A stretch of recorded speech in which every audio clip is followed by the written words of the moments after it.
आरंभ होइछि भद्रक दंगा क्षयक्षतिर आकलन मुख्यमंत्री निर्देश पर आज क्षयक्षति आकलन प्रक्रिया आरंभ होइछि।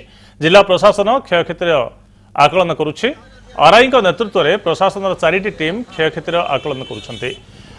3 दिन भितर रिपोर्ट देवाई आरआई को निर्देश देइछन्ति जिला प्रशासन। भद्रक में उपजित आईन श्रृंखला परिस्थिति में बहु दुकान पड़ जाइथिबा बेले व्यापक भंगारुजा होइछि। तेबे गतकाली मुख्यमंत्री नवीन पट्टनायक दंगा प्रभावित अंचल बुली लोकों सहित आलोचना करिया परे क्षयक्षति आकलन करी क्षतिपूरण देबा पई निर्देश देइथिले।